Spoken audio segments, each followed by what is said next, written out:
Well, so much for seeing fresh faces in the outfield, huh? Good morning to you.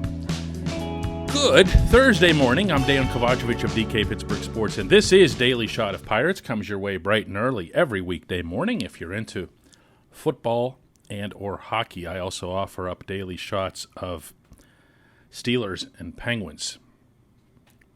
The Pirates are still getting some pretty decent pitching for the most part. The bullpen really hasn't let up. Starters, yeah, that's definitely let up. Will Crowe only lasted an inning and a third last night. But the offense, my goodness, the offense is just so, insert your own vulgar term here. I try to keep this show clean. 1 run on 5 hits. Kevin Newman had a double. That was it. Everything else was singles. Newman actually went 2 for 3. Ben Gamble, because he matters, went 2 for 4. And that's it. That's your Bucko offense right now. Gregory Polanco 0 for 4 with 4 Ks. Golden Sombrero, as they call it. Greg is now 2 for 23 with 11 strikeouts since that briefly uplifting series that he had in St. Louis.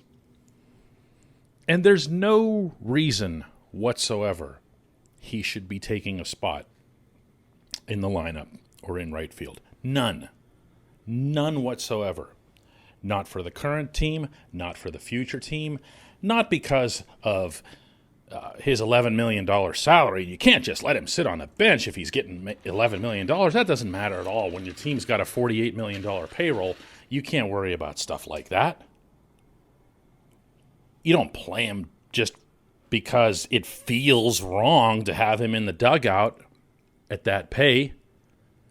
You do things that are beneficial for the organization moving forward.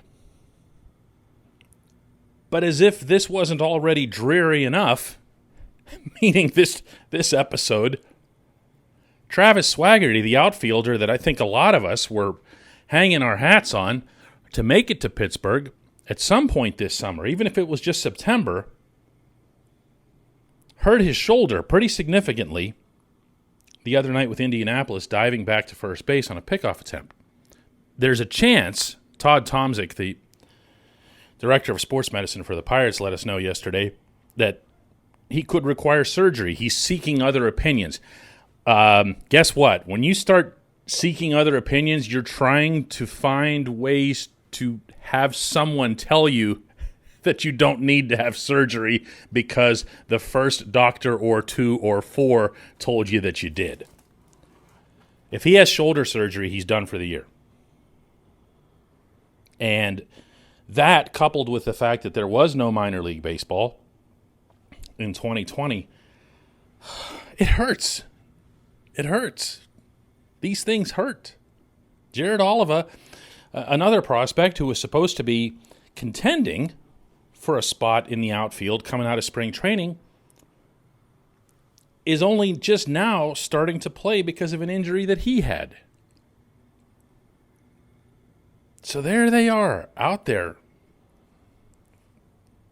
with their 0 for 4s and their golden sombreros in left field and right field. And these are losses, man. These are things that set the process back. It's not just about watching the game that's on TV or being at the ballpark and getting upset. Oh, no, they lost another game. These are things that really hurt. And it feels like, especially as it relates to the outfield, Ben Cherington is going to have to make a priority of acquiring someone from somewhere, even if that means just a focus on who he acquires among prospects, because you can't you can't do this and say, well, we're going to have this whole flood of pitchers, this whole flood of infielders and everything else, and they start moving up the ranks, and there are no outfielders. There are no outfielders. I mean, you want to go all the way down to whatever, Mason Martin. I don't know. There aren't any drop-dead certainties among outfielders, really, other than Swaggerty. And even he's not that. He's the number 9 prospect in the system. It's not like he's on some rocket ship.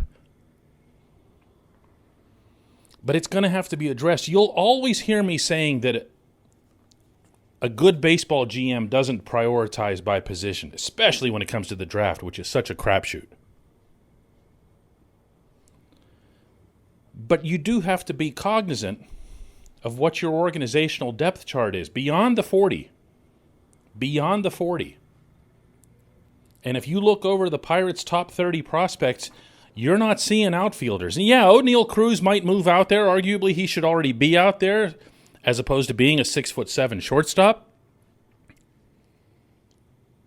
But he's got to hit his way up here. And then from there, he's also got to learn a new position.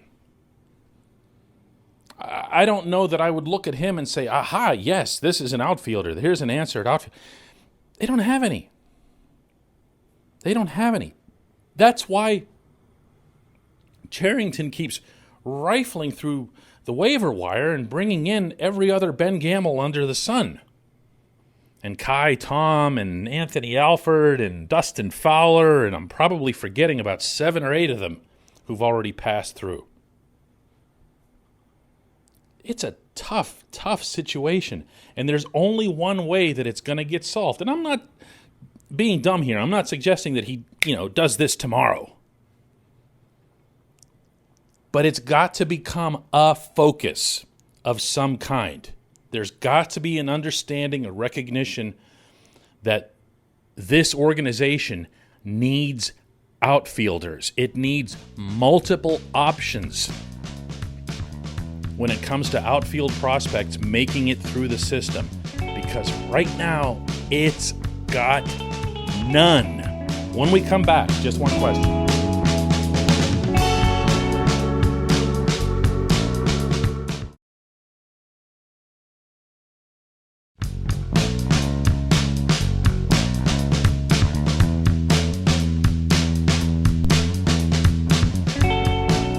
Welcome back. It's time for Just One Question, and that comes today from the self-dubbed Ordinary Human, who, in referencing my rant, and boy, was it ever that.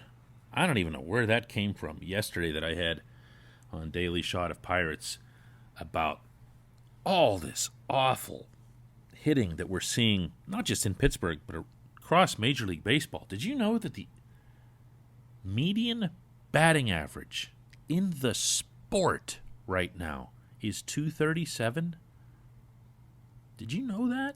Ordinary Human says, thank you, DK. I literally laughed out loud listening to this.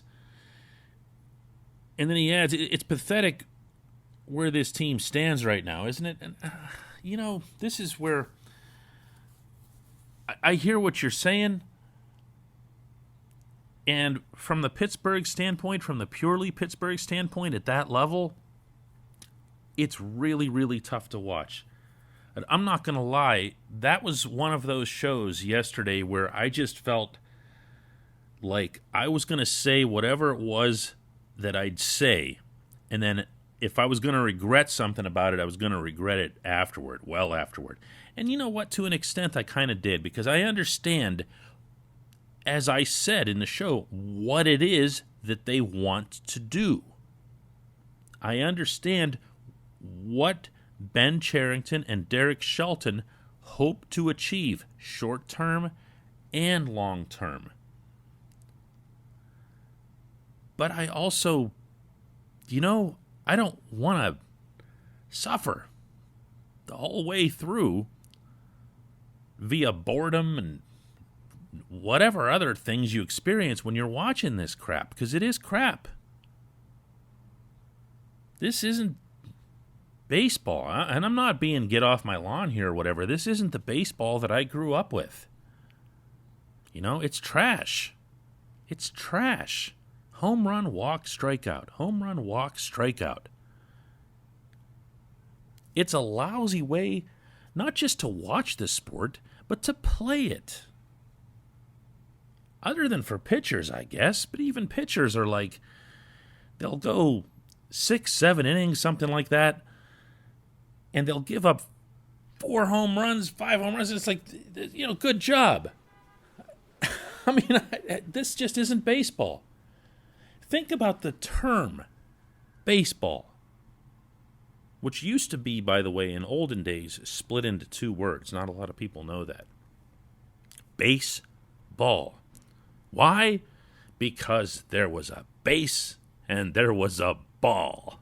And the object of the game was to move from one base to the next, station to station. Station to station. That's lost, man. That's just lost. The art of moving the runners, and I'm not even getting into things like, hit and runs and bunts, and giving yourself up by hitting to the right side behind the runner, whatever it is. I mean, you can justifiably call a lot of that stuff old school because there are metrics that show that giving up an out is almost never a good idea. But I'm talking about runners on the corners. If I'm there at the game with one of my kids, I can't get their attention with bases empty. It doesn't matter who's up. It doesn't matter how special that individual is. It doesn't matter if it's Fernando Tatis Jr. I can't get their attention. You know what does get their attention? When you got people on base. Either side. Either side. There's an urgency. There's a thought process that's going through the whole stadium. Or if you're watching from home or wherever, there's strategy that's being contemplated. There's a chess game going on. What are they going to do here? How does this guy do in such and such situations? There's drama. There's a build-up. And ultimately, if your team comes through, there's a crescendo to that build-up.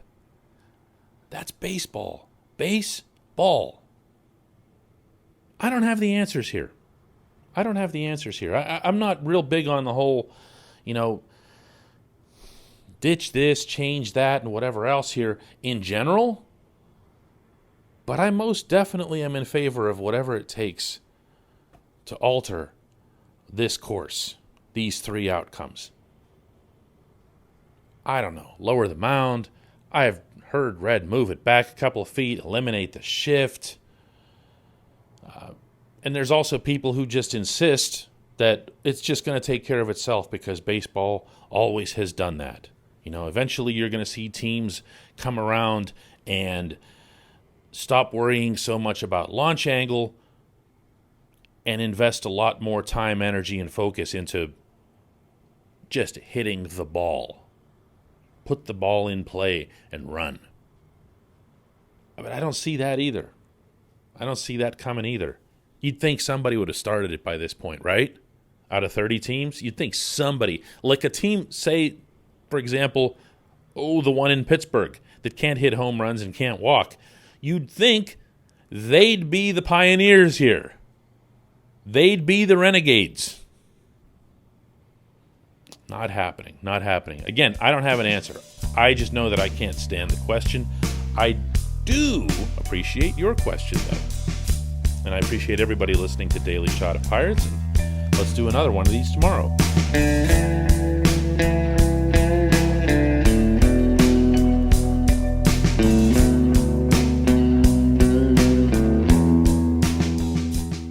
At Point Park University, in the heart of downtown Pittsburgh, they understand there's no substitute for real-world experience and career-building connections. Their innovative curriculum engages students with distinctive experiential learning opportunities. Point Park's pioneering co-op program empowers qualified students to work in full-time, paid positions with their corporate partners while earning college credits. Visit pointpark.edu/works to learn more. Career ready. That's the point. Point Park University.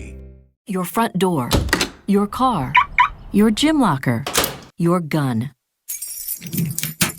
Safety is a habit. Learn more about how to keep guns safe and secure. Visit ProjectChildSafe.org.